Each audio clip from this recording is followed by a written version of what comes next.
especially when it pertains to like infrastructure.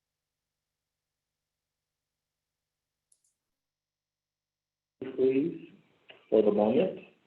All right, good evening, everyone. It is currently 7:03 in the p.m. It is Thursday, March 4th, 2021. We're here at West Valley Water District. This meeting is open. So, it has been called to order. Let's start off with the Pledge of Allegiance. Director Young, do you mind doing the honors? All right, join with me. Ready, begin. I pledge allegiance to the flag of the United States of America and to the republic for which it stands, one nation, under God, indivisible, with liberty and justice for all. Okay. Oh, sorry about that. Okay, let's have Elder Thompson from Sunrise Church. How you doing this evening, Elder Thompson? I am great. How are you guys doing over there? Great. Good to be here with you. Beautiful, beautiful. All right. Why don't we take a moment and go to our Heavenly Father in prayer? Our Father God, we just thank you so much for this day, for the beauty that it brings, Father. And we know that only you can do that. And for the beauty that you give us, each and every one of us as individuals, as we go to work and as we work in the community and as we work even for the community to do those things that are right, do those things that are pleasing and acceptable to you. We come to you now, Father, just a special blessing for each and every one of our board members, the president and the directors, and for all of those that are a part of this meeting tonight. And we ask, Father, that you look over just all of the agenda items as they're coming up, Father. We ask that you touch each and every person as they're listening, as they're making the decisions, Father. And we just ask for unity among each other, that we ask for just that harmony and love and that peace, Father, that only you can bring. And especially, Father, from time to time, we need that grace where we just can be more tolerant with each other, Father. And we ask that we just be tolerant with each other, that you allow your Holy Spirit just to rest right in that room, Father, with each and every one, those that are in person as well as online. We thank you for their commitment. We thank you for their dedication, Father, but most of all, we just thank you for them working in our community to just do the right thing and make sure that all things are done are decent and in order. And in Jesus' name we pray, amen. Amen. All right. So let's get to the roll call. Secretary Ashe. Director Dr. Michael Taylor. Present. Director Greg Young. Here.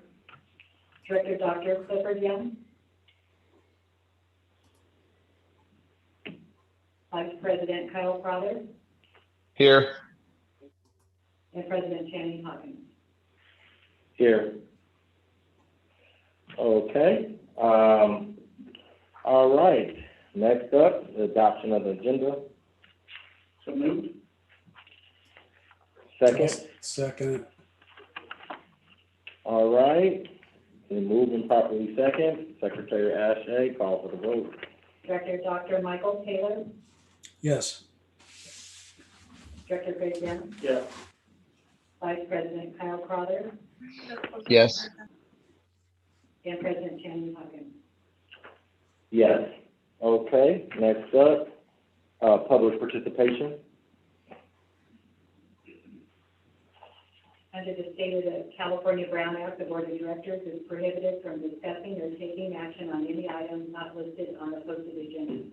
Comments related to notice of public hearings and business matters will be heard during the occurrence of the item. In an effort to prevent the spread of COVID-19 and in accordance with the Governor's Executive Order and the Order of County San Bernardino dated March 17, 2020, there will be no public location for attending this board meeting in person. Members of the public may listen and provide public comment via telephone by calling the following number and access code. Dial 888-475-4499. Access code is 807-977-6383. Or you may join the meeting using Zoom. Public comment may also be submitted via email to the Public Affairs Manager, Naseem Faruqi, at nfar ooqi@wbwd.org, or the webinar will also be available for viewing on the district website. Good evening, President Hawkins, members of the board, members of the public. Tonight we're here for our board meeting, and this is the public comment portion. We do have a email that was submitted by Dr. June Hayes that would like to provide public comment. Director Hayes, please go ahead and start your public comment.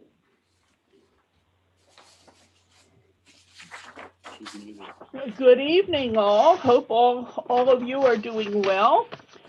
June Hayes, San Bernardino Valley Municipal Water District. I'd like to bring your attention to a potential bill that's being introduced at the state, AB 377. It's called the California Clean Water Act. If approved, it would require all surface waters in California to be fishable, swimmable, and drinkable by January 1st of 2050. The bill requires compliance with water quality standards and takes away state and regional board discretion for alternative compliance programs. It prohibits these boards from adopting permits as an alternative compliance pathway. It offsets for allowing the discharge of recycled water, which may not be allowed. This bill could seriously jeopardize the use of offsets and other alternative compliance methodologies in the Santa Ana region to show compliance with various water quality standards. This bill was introduced by Senator Robert Rivas and co-authored by Senator Robert Hertzberg. I would encourage you to look at this bill, think about what position you may or may not want to take on it. SAPA has concerns about the bill. Valley District has not yet discussed the bill.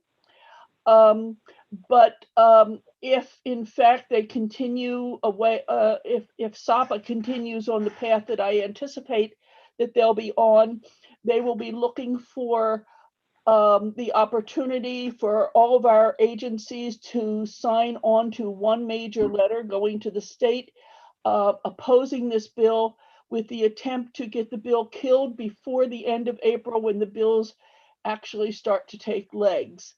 I'd be happy to answer any questions you have, although I think I've told you just about everything I know. Thank you for your time. Okay, thank you for that, Dr. June. Please submit the information. You said she submitted a letter in writing. I do not have a letter in writing. I have an email just informing me that she was going to provide public comment. I did take note of the assembly bill, and we'll be looking at it. Okay. All right, Mr. Brooking, a comment? At this point, if there is anyone else that does have a public comment on Zoom, please now is the time. Okay, I do have a letter that was submitted.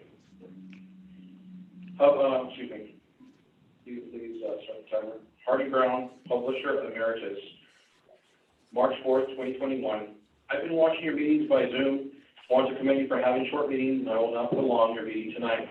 However, I do want to share with you and the public the information Linda Gonzalez, President of the Ratepayers Association, received from District Attorney Jason Sanderson's office on Dr. Clifford Young and his December 7th political celebration party. The cost district $1,897.43. The DA explained that the use of these funds were improper, but was insufficient in evidence for a criminal conduct violation. But it was a violation of Government Code 8314, and that you, the board, should seek repayment of these funds from Mr. Young. I know that President Hawkins was not here during the time and does not know what happened, but it is important for the DA's letter to become recorded in the minutes so future directors will not attempt to use their position to benefit themselves. If you need to know what happened the night of the event, just ask Directors Crowther or Taylor, because they offered to pay part of the bill on the night of the event and were told not to worry about the cost. I'm also suggesting that in addition to what President Linda Gonzalez is requesting of you, you should remove Director Young from all standing committees to demonstrate to the public you do not condone this kind of behavior from your colleagues. 4 of you removed Director Don Olinger from all committee assignments when he refused to participate and the firing of top managers in December 2017, which is not a violation or any policy or governing code. California Governing Code 8314 states, A, it is unlawful for any elected state or local officer, including any state or local appointee, employee, or consultant, to use or permit others to use public resources for campaign activity or personal or other purposes which are not authorized by law. My question to you is, did you, as a board, permit or approve Dr. Young to use these public funds for this campaign activity? If you did not, then he must suffer the consequences of his actions imposed by you. Otherwise, you are guilty of the same violation. As pointed out in President Linda Gonzalez's letter to you, this is the second time the district attorney has caught Dr. Young's hand in the money cookie jar, cookie quote jar, and ordered him to pay back the money he took from fraudulent means. I'm suggesting that your report out, I'm requesting that your report out and public all of the money that has been paid back to the district. Thank you for listening to me, and please stay safe by wearing your mask, stay safe, stay a safe distance, and wash your hands often, and get your vaccination when your time is called. Thank you, Marty Brown. Okay. And we did ask for a public comment for Zoom prior, so we did not hear anything, so that concludes public comment. Okay, thank you very much. All right, moving on to the presentation. Mr. Mark Norton, President, PE. Mr. President, I just want to record Yes. I'm present. Oh, okay, well, thank you, Dr. Young. Okay, first presentation, Mark Norton, PE, Water Resource and Planning Manager, Cloud Seeding Program. Yes, before Mr. Morton comes on the line, I would like to introduce him. Mr. Morton, Can I ask a question? How long is this presentation? 5 minutes or so. A little longer than that. Okay. Well, okay. We'll try to get to it as quickly. Let's just try to get to the meat and potatoes, if we could, of the presentation, if you don't mind. Okay. Okay. Mr. Morton presented this at Valley, and Dr. June Hayes recommended the presentation here. Board directed me to have the presentation. Mr. Morton, you can continue with your presentation on cloud seeding. Thank you. Thank you very much, Mr. Chair, members of the West Valley District. Just want to confirm everybody can hear me okay? Yes. Great. Let me go ahead and turn right to my PowerPoint presentation. Sounds like there was a desire to move along here, so we'll get this up and going really quickly here for you.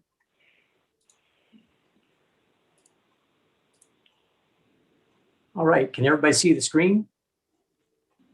Good. All right. This evening, I'd like to share with you a program that is still under study. It is called the Santa River Watershed Weather Modification Program for Water Supply. What this involves is really oftentimes known as cloud seeding. This is something that our actual board approached our staff about because they had heard about it in other forums being a practice in throughout the state and in other states as well. A little bit about cloud seeding or weather modification.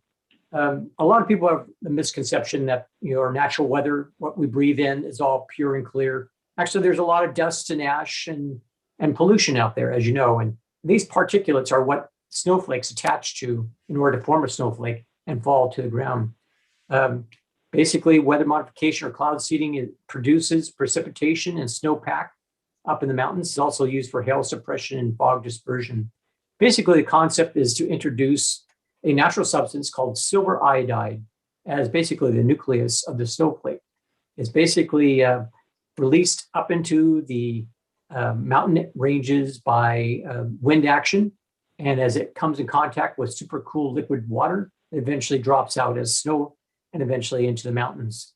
Basically, we're trying to generate more runoff from the mountains. And occasion also, there is precipitation as well. Is basically released by two methods. One is ground generators or flares, and then also by aerial-based systems, basically planes that fly and release the silver iodide. It can produce about 10% increase in precipitation And though it is a fairly small percentage, it's not going to solve all the problems of a drought. A little bit of background about this. It was actually introduced back in the 1940s. There was a lot of overselling at the time and misconceptions, but since that time, there's been a lot of forecasting, measurement, computing, and seeding methods that have really improved. Here's a diagram of the process. Basically, a ground-based system releases silver iodide. It's actually ignited like an ash, and then by wind action, it goes up into the clouds. It then freezes and creates ice crystals, and ice crystals grow big enough to fall as snow onto the mountain ranges surrounding the Santa River watershed. Right now, there are over 150 programs in 40 countries and 11 states that practice this. Those who fund it include ski areas, power utilities, insurance companies, water resource agencies, conservation and irrigation districts, and research institutes. The cost, very reasonable, $4 to $40 per acre foot, including planting. If you compare that to imported water supplies that range to $700 to $800 per acre foot, it is quite a bargain. Here, this graphic shows you where existing cloud seeding programs exist. These are the ones that are in throughout the western states. You see these dark areas in California and throughout the lower Colorado River Basin. Basically, in any program, you need local sponsorship, education, and outreach. There's often a concern that you might be taking snow or precipitation from one watershed from another when you apply something like this. That actually is a misperception. What actually happens is you simply add more precipitation that otherwise would not be available. This is proved out by over 44 studies, and they show that no precipitation decreases occur to the adjacent watersheds. In fact, there might actually be a benefit with downwind increases. A little bit about silver iodide. It's not soluble or biologically available. Over 50 years of studies have shown that it has very subtle or indiscernible effects. In fact, actually can have a benefit by more runoff, can be a benefit to the natural environment. Strong studies have shown credible results, and the newer assessment methods and regulations have shown that this actually has some real value, but it has to be done properly with a trained applicant. Potential health effects, silver iodide has never been measured above background. There's no effects they've found in over 50 years. There's more silver in tooth fillings or iodine in your salt in your food than what's being applied by this program. The EPA has actually a limit of 0.1 milligrams per liter. U.S. Public Health Service is 0.5 micrograms per liter, but the seeded level for these types of programs is 0.1 micrograms per liter. That's 1,000 times lower, less concentrated than what EPA has set as a limit. Some concerns that arise sometimes are avalanches, snow removal, flooding potential. All these things can be dealt with. You can actually suspend the program, turn off certain ground-based systems so it doesn't become a problem. The amount of snow removal is pretty much on par with standard storms. There's real economic value here. People see some tremendous benefit to these types of programs.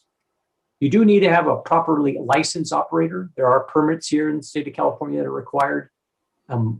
Public agencies are granted immunity, but nevertheless, the operator has to carry liability insurance. So far, there has been no successful legal challenges in all the 50 years that this programs have ever been implemented.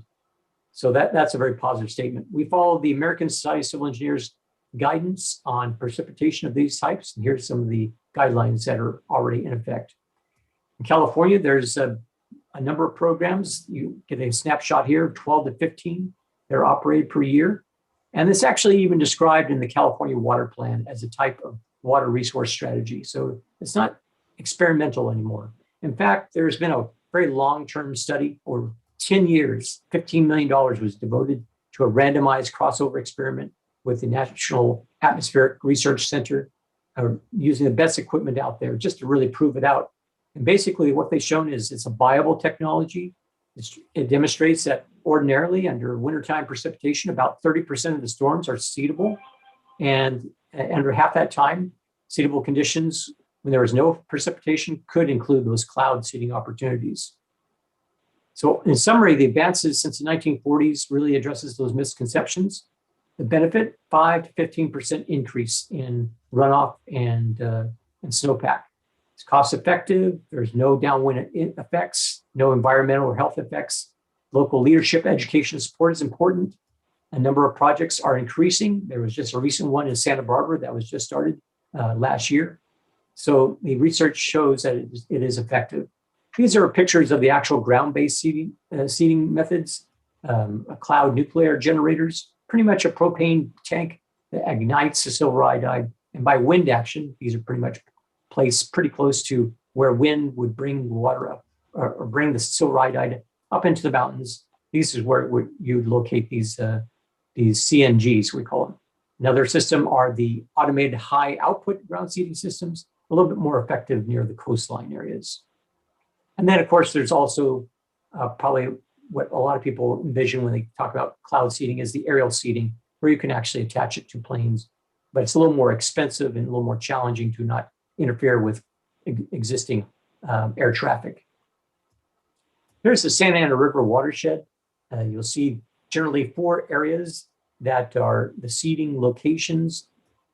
We are surrounded by mountains, and any areas that are above 2,000 feet are generally areas that could benefit from this.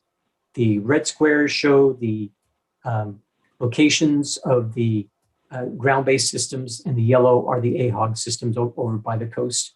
So the amount of water that can be generated, as indicated here, shows that we could see a general increase of about 8% or 8,200 acre feet of stream flow increase just by the ground-based system itself, with aerial support as well, increasing that to about 11,600 in stream flow increase, overall percentage increase of about 11%. So this definitely falls in between that 5 to 15% that's typical of these type of programs. The cost for a ground and aerial seeding program would be about $400,000. The benefit to cost ratio, 7 to 1, which is very attractive. Cost per acre foot, very, very reasonable. You'll see this is a cost that is very much lower than just about any other source of water that you could seek to apply. The costs drop even more if you take out the aerial system. Obviously, a little bit less water produced, but again, a benefit cost ratio of 10 to 1. So the next steps at this stage is that we're doing briefings and educating people about cloud seeding. We're having our new general manager, his name's Jeff Mosier, just joined us about 2 weeks ago. He'll be evaluating the system and making recommendations back to SOP Commission. I want to emphasize this is not a program that we're going to be starting. We're still studying it. Next steps would probably be doing to investigate it through CEQA and investigate ground-based seeding systems. We're also going to be looking for cost partners who might be willing to benefit from this type of program. So that concludes my presentation about the cloud seeding program. Here in the Santa River watershed, we completed a feasibility study, and this was funded by the SOPA member agencies. But we'll be looking at potential partners in the future, possibly if this moves forward. So with that, I'd be happy to answer any questions.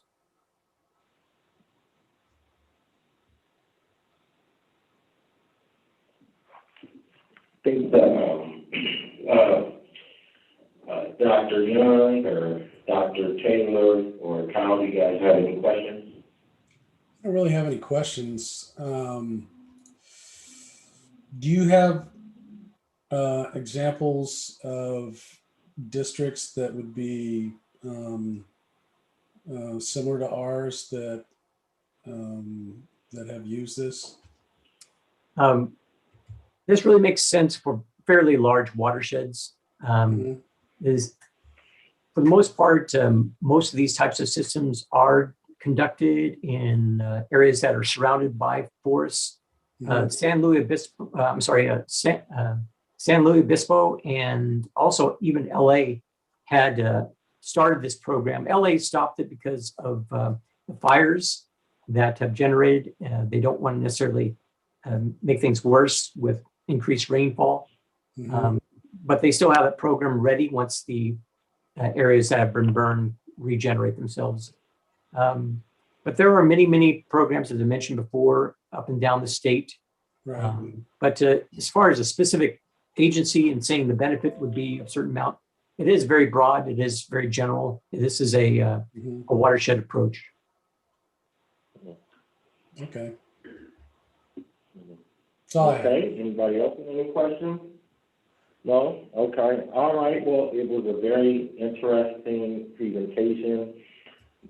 Actually watched a YouTube video of this about a year and a half, 2 years ago.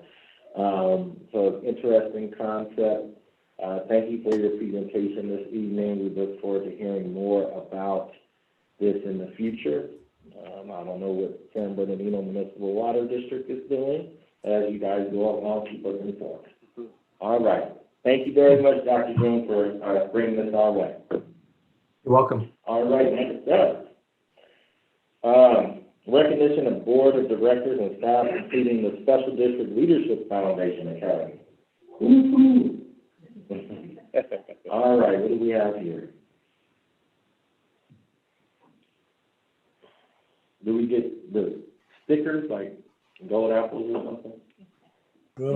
Little certificates we can. Good evening, President Hawkins, members of the board, members of the public. Tonight, we are here to celebrate and congratulate those that completed the Special District Leadership Academy.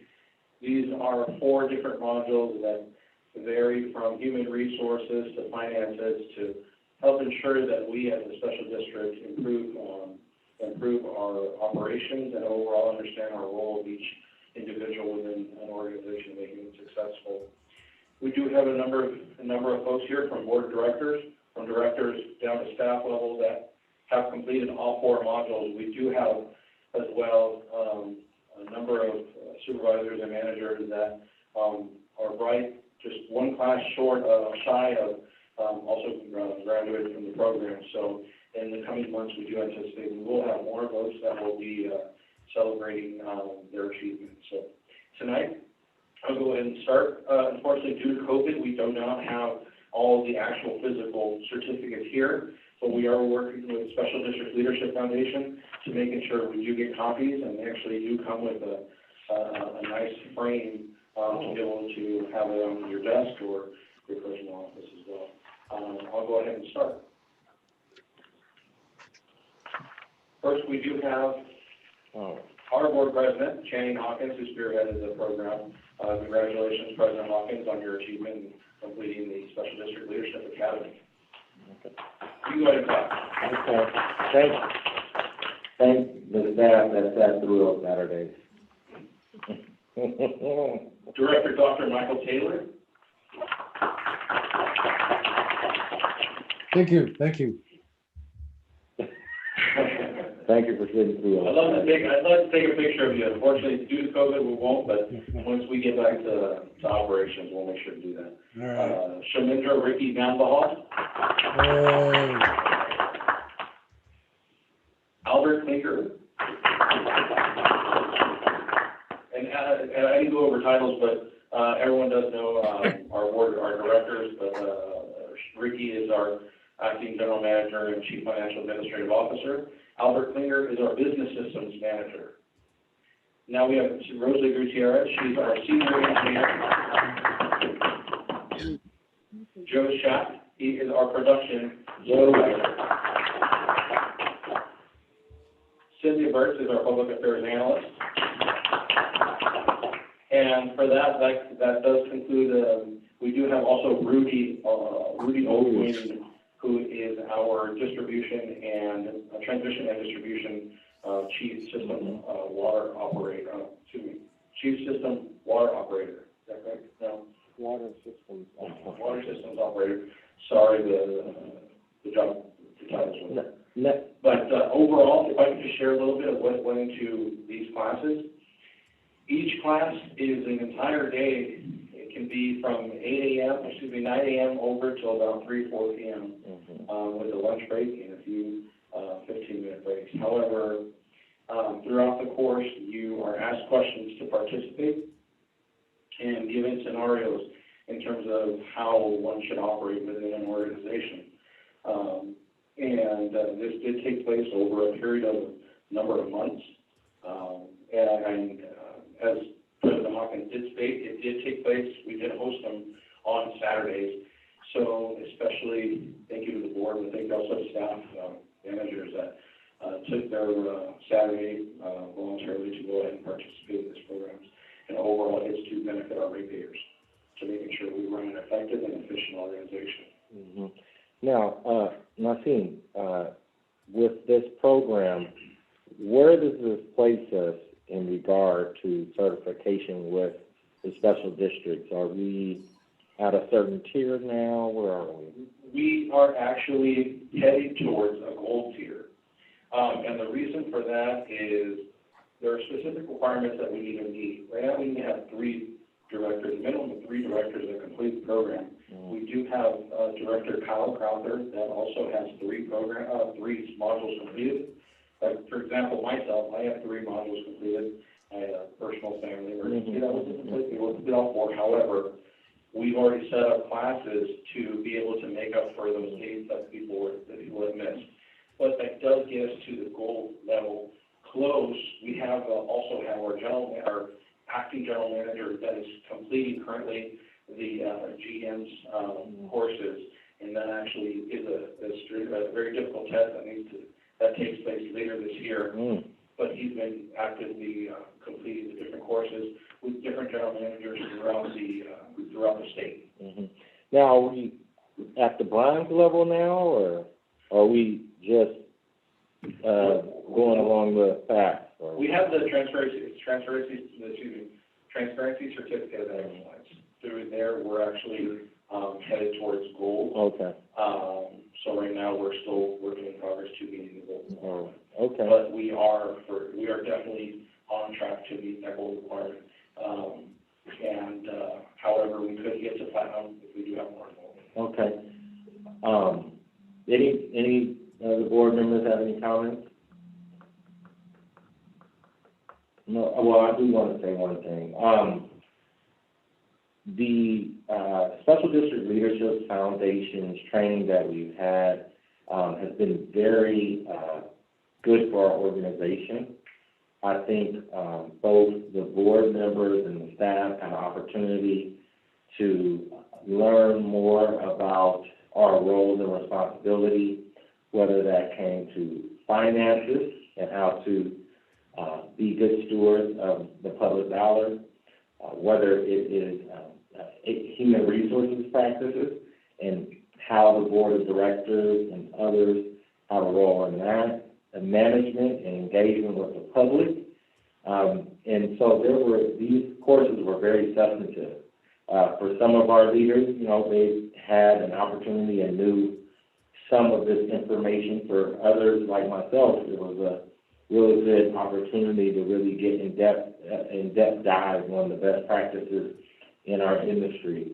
But I think most importantly, as an organization, having so many individuals participate really speaks to the level of commitment that all of the members of this organization have from top to bottom, and that we really value and understand our role and opportunity here at West Valley Water District. So I want to commend the staff. I want to commend the board of directors who did participate because it was a great opportunity. And it was good. We had some laughs. We got to learn about each other. We got to learn a few things like, oh, we can't do that anymore. So I thought it was really good to give us something to work together on. I know our acting general manager over there is putting the framework together on our strategic plan, but it just seems to now it's time to go to the next level now that we really know what we should do. So I just want to thank the staff again. I want to thank all the directors that participated. I know that the Vice President, Kyle Crowther, particularly, spent a lot of time, like me, trying to manage our kids and all the other kinds of stuff. And so I look forward to all of us in the future continue to be a part of Special District Leadership Foundation. So thank you all. All right, next up, Oliver P. Romer, Water Filtration facility expansion update.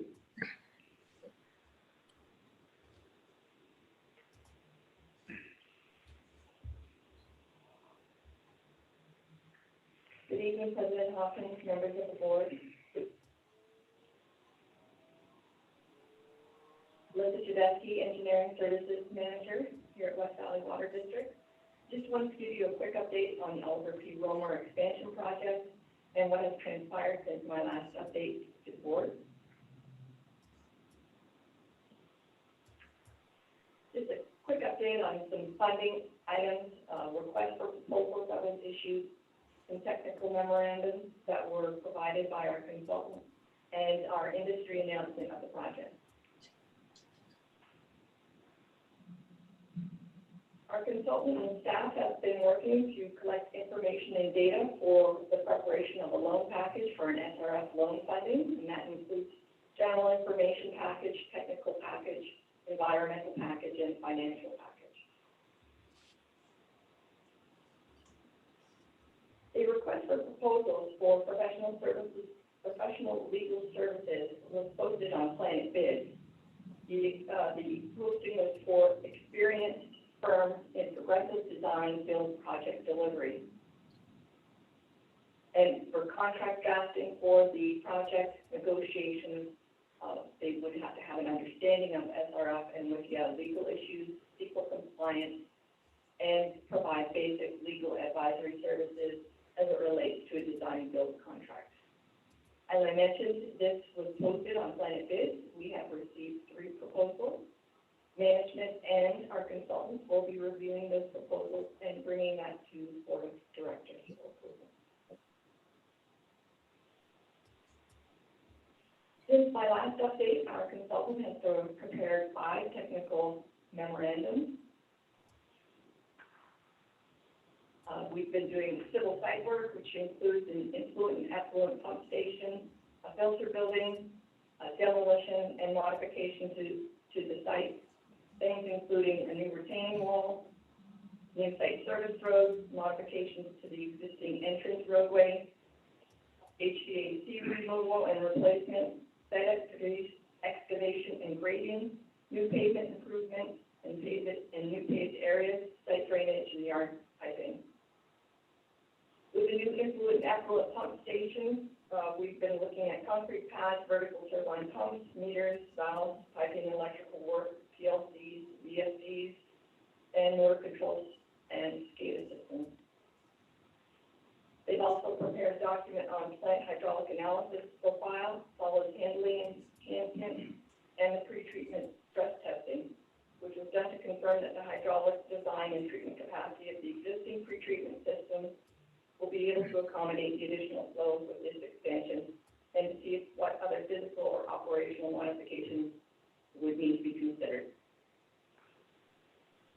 All along this process, we've been engaging with DDW for their approval and buy-in on all the things that we're doing for the expansion. An industry announcement for the project was issued on Planet Bid to notify design build firms and consultants and contractors of the project. And on Tuesday of this week, a virtual presentation was held.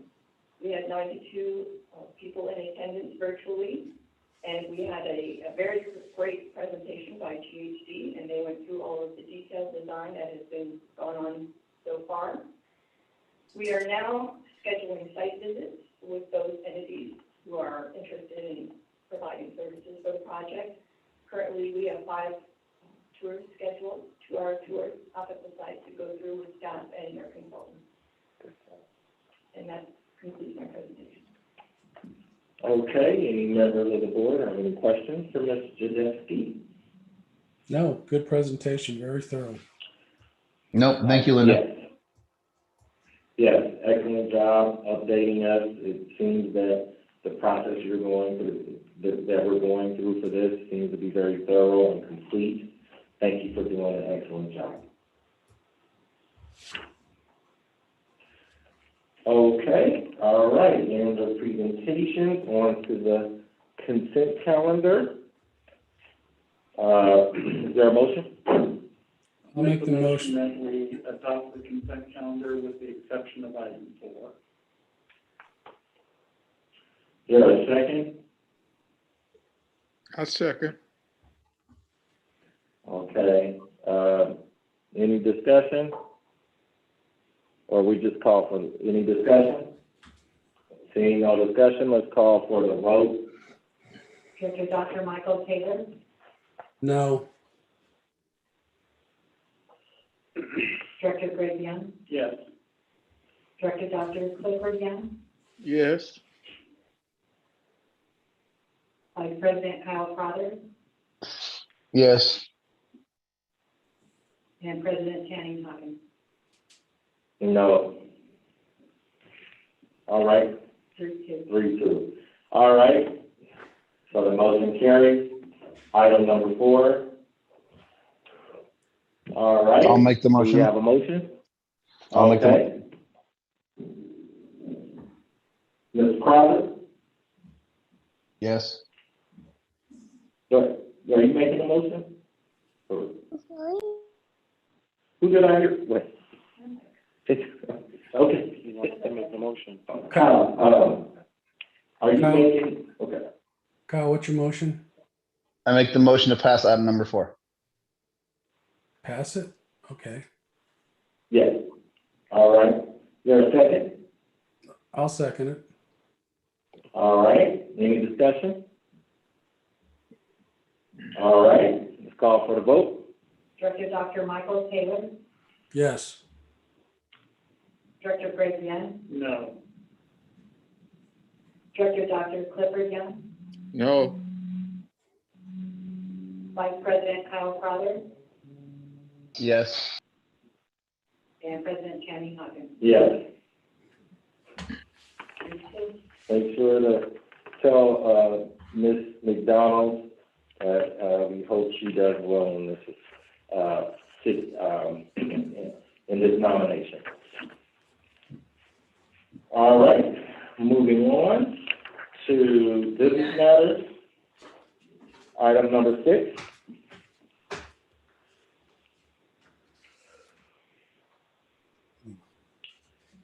Yeah. I think we should have some discussion about item number 6. Okay. All right, so, all right, let's start off with discussion. All right. Do you want me to start off? Yes, Dr. Tate. Okay. Basically, this is on the agenda because we should review our policy because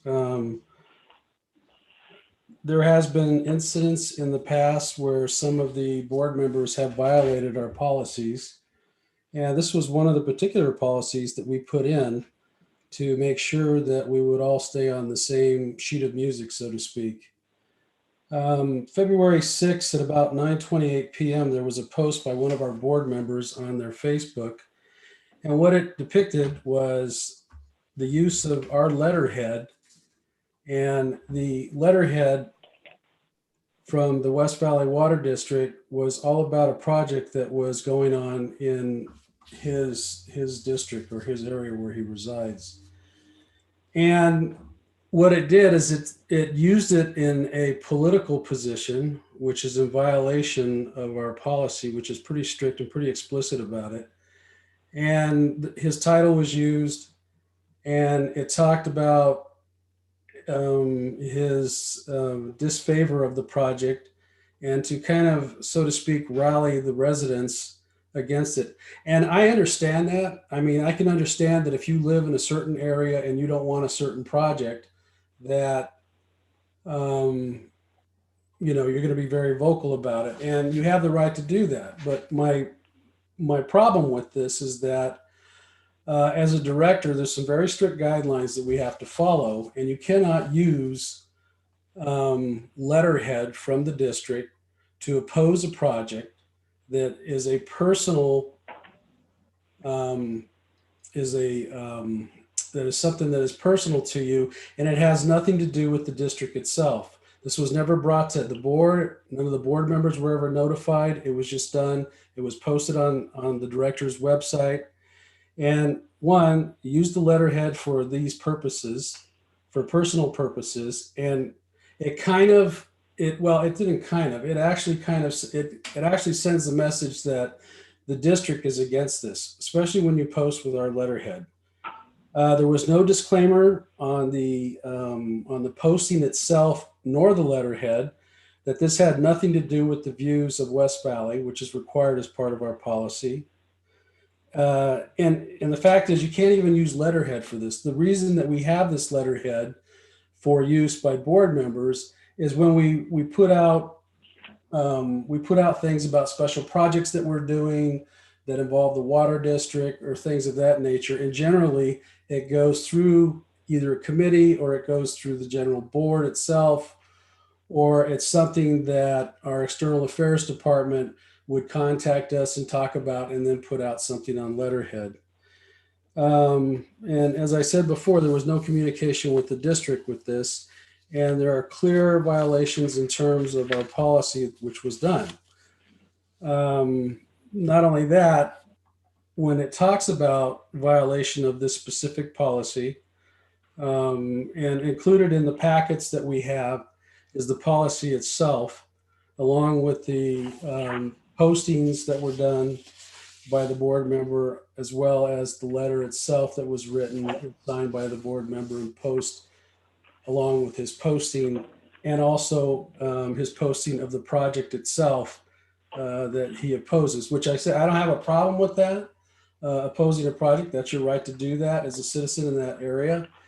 But again, you cannot use the district as a personal tool for something like that.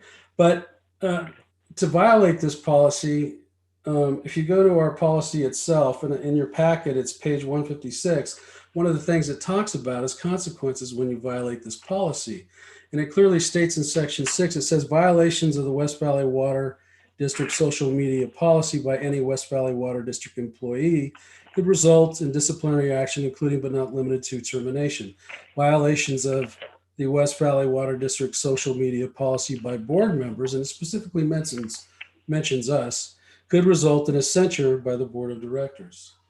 So the reason that I had this placed on the agenda for us to talk about is that there needs to be a clear understanding that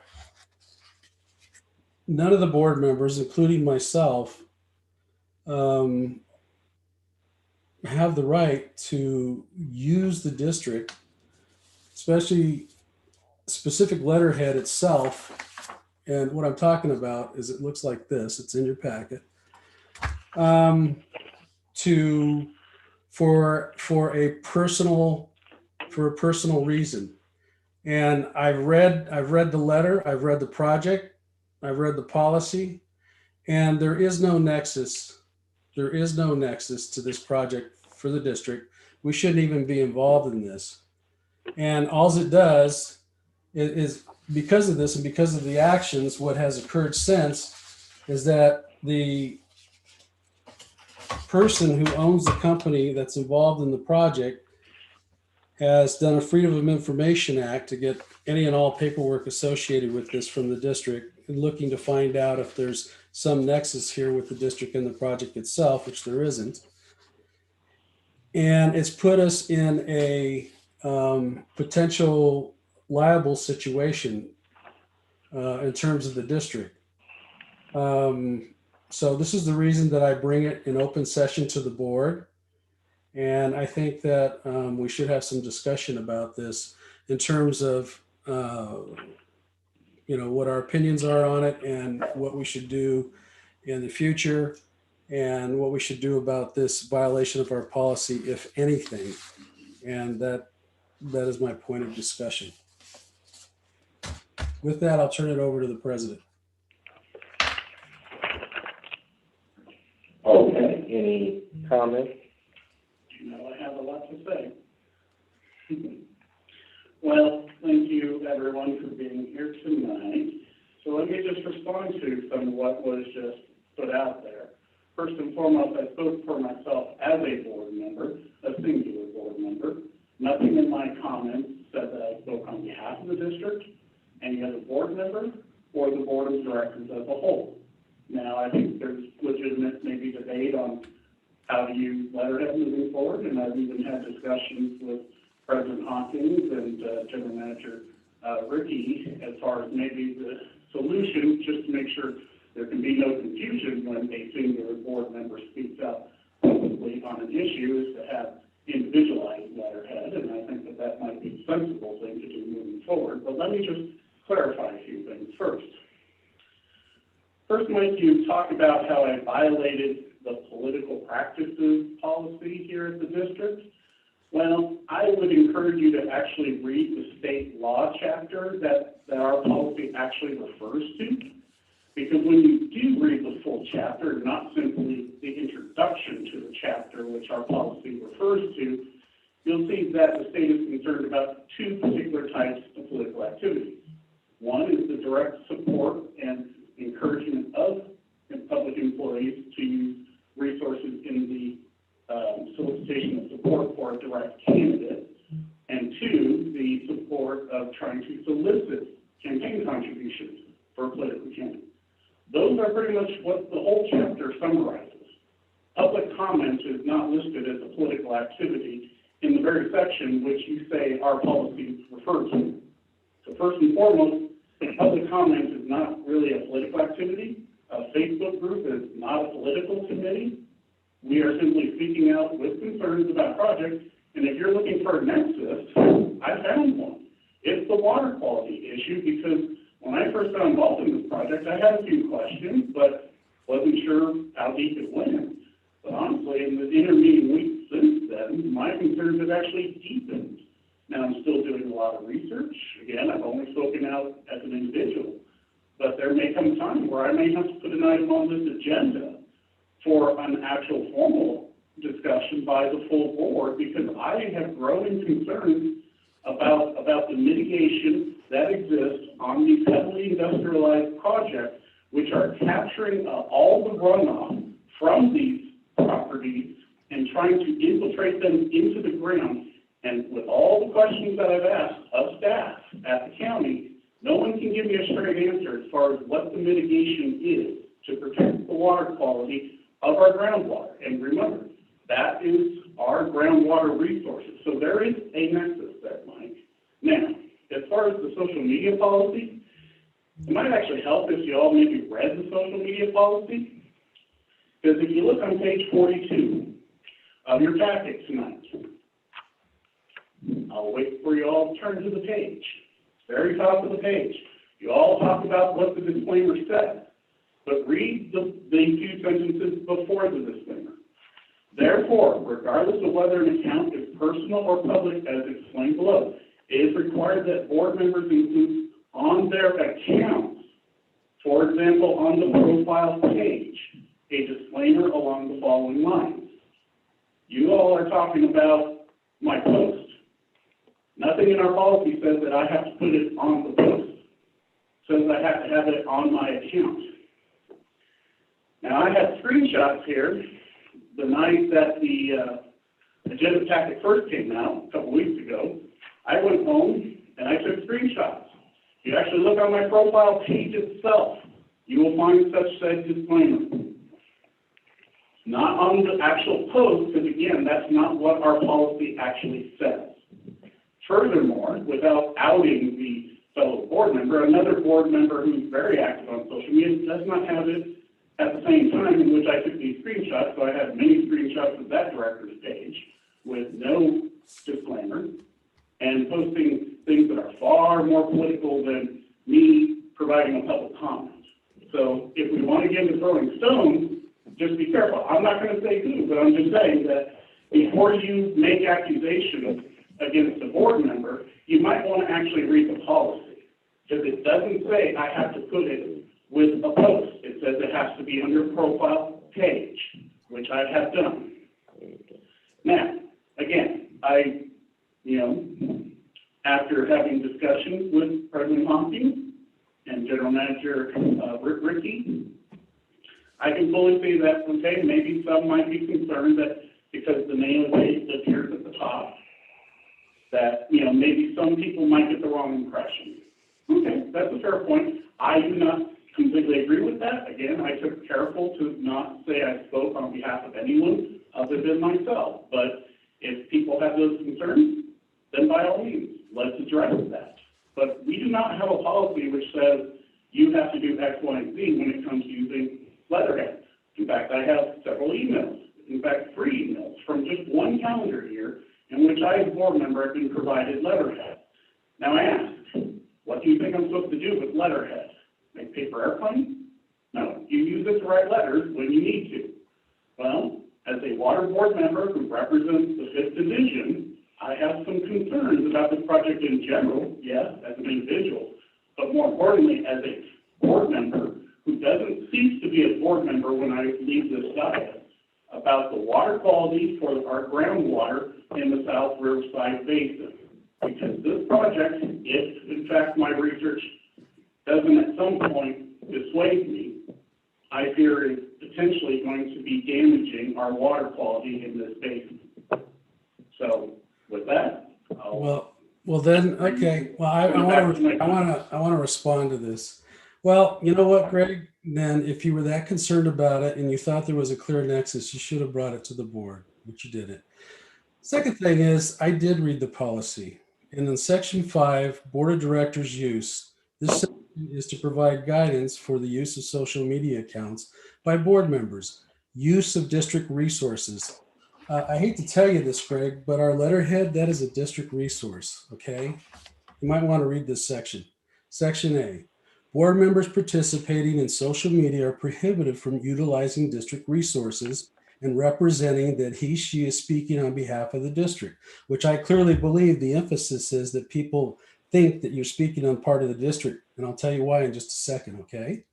Is speaking on behalf of the district, the board, or any other board member. Therefore, regardless of whether an account is personal or public, Greg, as explained below, it is required that the board members include in their accounts, for example, on the profile page, a disclaimer along with the following lines. I am a member of the board of directors of the West Valley Water District, but posts, comments, and messages are personal and not those of the board of directors of the district. This was not done with letterhead.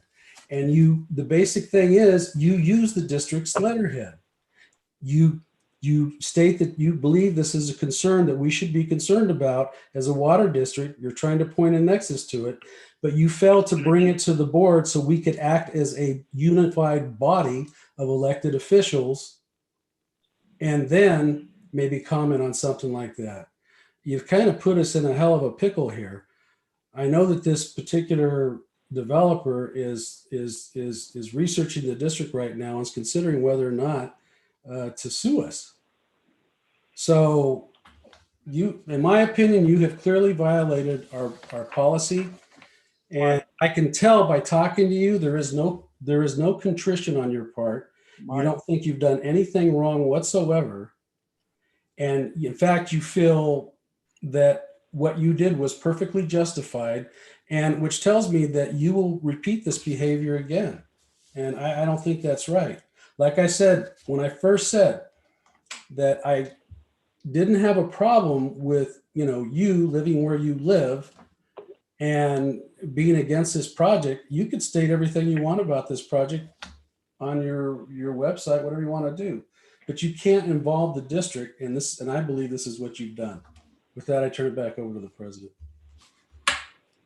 Okay, any other comments as part of this discussion? Okay.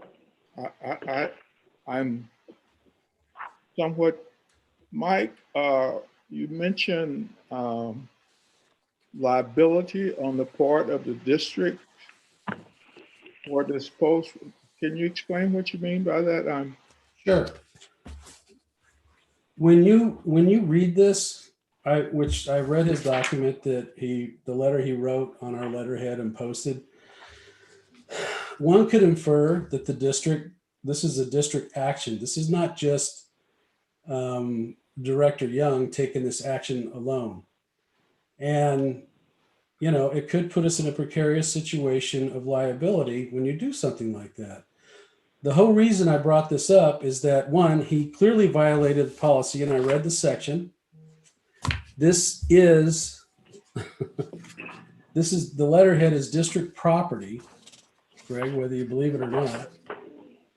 And you cannot just willy-nilly use this for your own personal reasons. I'm concerned, Mike, I know the policy. I'm concerned about when you say liability to the district, and I'm puzzled. What liability are you concerned? That somebody is upset with us? That happens all the time. Yeah, no, I understand that, but it's drugged the district into, apparently, I don't know the situation down where Greg lives other than what I've read about it. There's some construction going on. They've got citizens down there that are against the construction that this company's doing, which I don't blame them. I mean, if something was to happen in our neighborhood similar, I would be against it myself.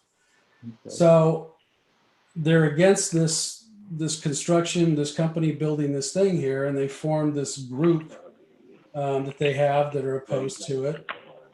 And it's on a Facebook website. Like, what are you doing, man? And he used district letterhead. He used our letterhead to explain his disapproval of this construction that's going on. And there's an emphasis that can be drawn that because he's used our letterhead, he's used property resources of the district. Yeah, To but show his opposition to this, the construction. I understand all of that. I understand that. You said that this will cause liability to the district. I'm concerned about what liability are you talking about? Well, No, I said the Dr. potential Young, he said liability. it's potential. Okay, I do want to go with that. what potential? You know what? Potential. There was a PRA request by a Yeah, developer. read- Dr. Young, you had your opportunity to speak, and so I'm going to clarify a few things for you. So the inference is. I read the packet. Okay, but I'm just going to help you. I'm just going to clarify a few things for you. So the inference is that if you go back and read Mr. Beer's letter, is that we gave him a letter allowing him to pursue his project. And so he could say that he relied on our letter to make an investment, to be able to continue his project and put funds in there. And now with the district then contradicting itself, that could put him in a position where he could then lose out on the investments that he had made, so therefore he would have damages and a potential suit. Now, I'm not saying that's what he's saying, but that is what Dr. Taylor is trying to explain as a series of events that could occur from this situation. So that's number one. Number two, in dealing with this situation, and I am really concerned about two things. One, it is a very solemn responsibility to be a member of the board of directors here. It is not something to be taken lightly or used cavalierly. I think that this evening, I want to give, I think Director Young had intentions on representing his ideas and his community when he put forth his letter regarding the situation and wanted to voice his opinion. However, as well intended as it was not the appropriate way to do it. It did give the impression that the district was behind it. I know personally, because I know from several people who you sent the letter to, they had the impression that West Valley Water District was behind or somehow in support, and the truth is that wasn't the truth. However, I don't think that was necessarily your intention, but that was the consequence of what you did. Now, I would believe that you would have enough wherewithal to understand that if you are representing something and it has caused this much commotion by many different people, Dr. Taylor is not the only person who reached that conclusion regarding this letter to Director Young. He's not by any stretch of the imagination. And so I think that it is appropriate to review this item. Now, if you look in our also, so it is appropriate to review so we as a board can have a better understanding. Right now, it is a review. There's no action that can actually be taken from a review of this item. That is not something you can vote on, second, whatever. So the kind of tack that you took with this in the way that you attempted to, in some way, insinuate looking at other board members and trying to bring them into whatever you did to try to justify what you did on the letterhead is very, unfortunately, I hate to use this kind of term, but it's not showing the level of leadership and accountability that you should for something you did. However, as trying to be a grown-up in this room, you know, I just hope it was just a misunderstanding and that this situation would not be repeated in the same manner, and that when you do engage in things that I think are important, I think there's a number of issues there in Bloomington regarding developments, warehouses, and other things that definitely need to be addressed by the community, and that I have strong opinions on, and that I feel need to be, you know, in some form mitigated. However, when you put forth district resources and you do it in that manner, you have to come back to the board to get their support. They have to have some consensus on it. You know, there's legislation that was discussed earlier. I don't know what's going to happen next, not to say we're going to support it or not, or Aqua or whoever may come to us, but we as a board get to make the decision on what we're going to support. You know, Dr. Young and I on the Public External Affairs Committee, this is the time of the year. There's going to be letters written to the district where they're going to have to, whether it's assembly members, Senate members, congressional members, going to be asking us for our support.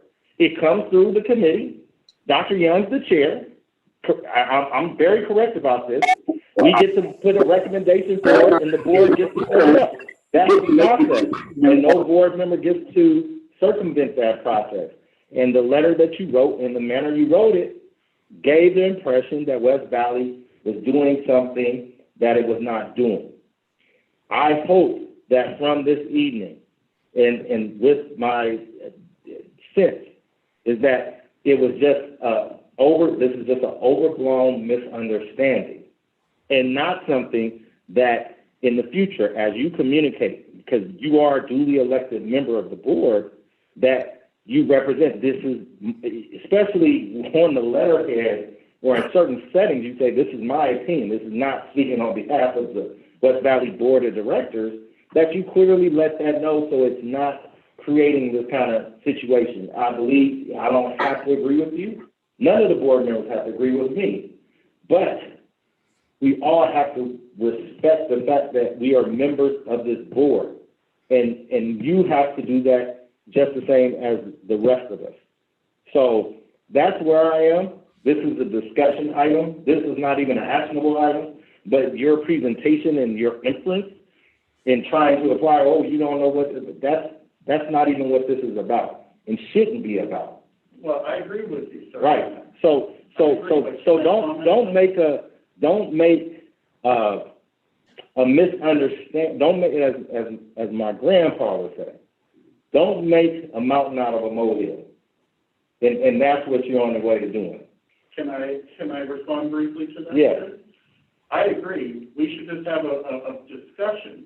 But the way this staff report is written, if you actually look under the recommendations, it's not a discussion. What's the recommendation? Well, Greg, you are very familiar with the rules of procedure and what a board, what can go on this agenda and not. So irrespective of the staff report, hold on. And so to try to, this moment, pretend like you don't understand what's on the agenda is not the same as what's in a staff report. However, what controls is what's on the agenda. So don't try to do all that, Greg, to try to then, again, justify the situation. Channing, can I please speak? Yes. I'm not trying to justify anything. I'm just simply saying that when you have an agenda item that actually has a recommendation for the consideration and the discussion of an action, it is an action item. What I see here, review of, what? Look on the top of page 28. Okay, that is a staff report. You understand, staff makes recommendations, and board members make policy and take action. And right here, number 6 controls, you're very aware of that. So staff can make their recommendation, but we as duly elected board members we have the option to make the decision. And what I see here on this agenda, on item number 6, it says what it says. And to the best of me, it says what it says because I'm trying to give the benefit of doubt so we can discuss this as colleagues and not turn it into something else. I'm trying to respond to you without raising the blood pressure here. Okay. You and I had a very good conversation, you and I. But can I please finish, please? You and I think, had a very reasonable conversation about this when it first popped up. Yeah. And then the staff report come out, which went a whole different direction. I have no issue with having. I don't control the staff report. Well, no, none of us control the staff report. I do control what goes on this agenda. Well, I'm just saying that when I come in here, basically it says that I violated X and Y. Then a board member says I violate X and Y, and I respond to that. Now I'm the bad guy. Okay, fine. No, you're the bad guy because you try to make veiled threats at people, and that's not necessary. Again, I'm not trying to make this any bigger than it needs to be. Mr. President. Let's have a discussion about the letterhead issue. Mr. President. We have people concerned, and I'm willing to do that. I don't want to get into this nitty-gritty back and forth, but some people want to. Okay. Director Young, Dr. Young. You deem this item as a discussion item, right? It literally says discussion. It's literally review. No, I'm sorry, review. It does not say taking action. It doesn't. It literally says review. Unless I completely misread it. It literally says review. I concur with you. So can we move to the next item, please? Okay. All right. Actually, yes. All right. Yeah, we can't even adopt. I don't even know. Okay. Yes. Can we move on to the next item? Board members' reports. Thank you. I don't know. Board Kyle, members' reports. Mr. President, does Director Crawford, we didn't ask him if he had anything to say about this. Oh. Thank you, Dr. Taylor. Okay. I will keep my comments very brief. Director Young and I did have a conversation outside of the meeting prior to this meeting about this exact issue. So I agree with things that were said tonight, and I understand the significance of misrepresentation of a district. I don't know how ill-willed it was. But I do agree that there needs to be some more clarification regarding the rules and policies on this, but I do understand the severity of representing a public agency for a personal view and opinion. But that's all I have to say on this matter. Thank you. Mr. President, one last thing. Greg, you're taking this far too personal, okay? We have to police ourselves because there's nobody at the district. If we don't police ourselves, there's nobody at the district. Is Ricky going to police us? I don't think so. Is our attorney going to police us? I don't think so. The board itself needs to police itself. We've had problems like this in the past. And we've gotten away from this. And so I'm only saying is that there is a policy here. My opinion, you clearly violated the policy. If it was that big a deal and you thought it involved the district, you should have brought it to the body of the board publicly so we could debate it, talk about it, and decide if we, as a district, wanted to take action on this or not. But no, instead you used our letterhead, which is a clear violation of the policy itself, and you put down your personal opinions on there and you signed it as a director for the West Valley Water District on the letterhead. That's the only thing I wanted to bring up. All this is a review of the social policy. There's no action to be taken on it. And the memo itself, under recommendations, it basically says the board of directors to discuss and then to decide basically what steps we want to do, which is necessary. That's all it says. And that's staff. They make those type of recommendations all the time. It's up to the board to decide which direction they want to go. But that's my whole point, is that if we don't police ourselves, who the heck is going to police us? And that's it. Thank you, Mr. President. Thank you. Okay, all right, that's been a thorough review. Board member comments, no action needed because it's not an actionable item. Board comments? No comments. Let's move on. General manager comments. Thank you, Mr. President. Just a few things. I want to say congratulations to all of the West Valley Water District engineers. Last week was Engineers Week, so congratulations and job well done. Also, I've had an interesting week. I met with the operations staff, and if you focus yourself on the whiteboard there, we had a very productive brainstorming infrastructure discussion where we identified certain things that will enhance our infrastructure and staff's ability to perform and put our district in a better position to provide for our ratepayers. So this is one of a few workshops that I have planned.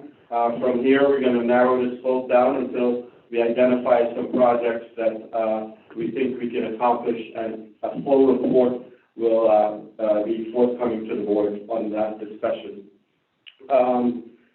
Also, so I want to say thank you to all of the staff that participated in that. We had a great discussion, and I think it went over really well.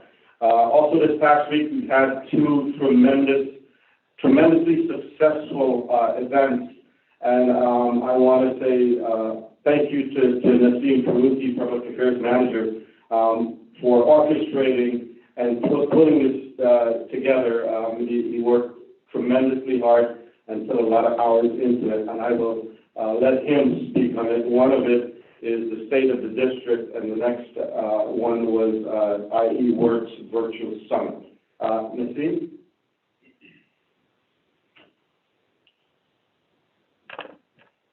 Good evening, President Hawkins, members of the board, members of the public. We did have, last Friday, we did host our first inaugural State of the District. It was approximately only 21 minutes and change. Very efficient.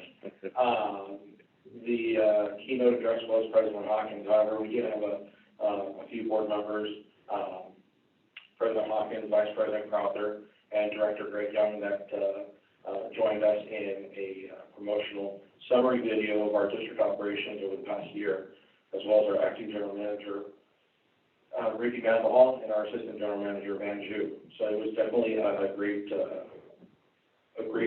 video to highlight exactly the overall operations of West Valley Water District over the past year and exactly where we're headed to in 2021. We had, just to give you some figures, some data in terms of how many people viewed our State of the District. As of this morning, or as of yesterday morning, it was just under 800 participants viewed the video from the State of the District, and that was actually sent out to all of our ratepayers that we do have email addresses on Monday morning. So that was distributed for the request of our board president. As well as this Monday, we did host our IE Works Virtual Summit, and over 600 participants were invited to participate. It was elected officials from all water, wastewater agencies, community stakeholders, local colleges, San Bernardino Valley College, Riverside Community College District, cities from Riverside and San Bernardino counties, both our county board of supervisors. We ended up having, if I remember correctly, about 70 participants, as well as we will be distributing that video footage over to all the participants so that they can go ahead and view if they were unable to due to many different reasons. But we did have conversations within the San Bernardino Valley Municipal Water District. They are actually taking IE Works and the concept of IE Works, the apprenticeship program, or excuse me, I did say, IE Works is an apprenticeship program in which we did receive, we secured over $1 million for the Inland Empire Apprenticeship Program. That was spearheaded actually by West Valley Water District over the past 6 months with Jewish Vocational Service in Northern California and Bay Work. So it's definitely been a great success over the past few months in securing those dollars, ones that we haven't been able to secure over quite a bit of time now. So it's definitely been a successful few months. We are meeting with San Bernardino Valley College Director, Dr. June Hayes will be staff's making a presentation to your board, I believe March 11th, I want to say, and we will be in attendance virtually for that meeting as well. We did meet with IEUA, and we did meet with Western Municipal. Western Municipal, we do believe, will be the first water agency that will go ahead and sign on to the charter for IE Works. We are reaching out to a number of different water and wastewater agencies, all the way from the Coachella Valley to the Mojave Valley Water District, to West Valley and over to IEUA. So we're making our rounds. It's definitely been interesting. It's definitely been a lot of work. However, we're doing this and making sure that we're able to strengthen our water and wastewater workforce over the coming years. And just to show a little bit of data additionally, for Western Municipal Water District, in the next 3 years, 25% of their workforce is eligible for retirement. In the next 10 years, 50% of their workforce is eligible for retirement. So that just goes to show in terms of career readiness that we need to make sure that we're working for our succession plan here at West Valley. I don't know the data on there, but I know Haiti is working on it. So, but that's just going to show to make sure that we're preparing for retirement and creating jobs here for our local community and making sure that we have a strong water workforce here in the West Valley Water District. All right, thank you. Thank you, Nassim. And one more thing I forgot to mention, the second monthly report has been produced and copies are available, so make sure you grab one or check it out online. Enjoy. Good night. All right, Mr. Legal Counsel. Thank you, Mr. President. The board voted unanimously 5-0 to appoint Shamidra Manbahal as the interim general manager. No other final action was taken. That concludes my report, and congratulations, Ricky. Thank you, sir. Congratulations, Ricky. Thank you very much. Mr. President, just one thing. Ricky, you and your staff produce very professional staff reports. And I want to tell you, you keep writing those staff reports, and your staff and you put your opinions in there, what you feel information the board needs, so we can take action on it. Thank you. Thank you. Yes, continue to do a good job here, staff. You guys are doing excellent in so many different ways, and I can't thank myself and the members of the community. Can't thank you enough.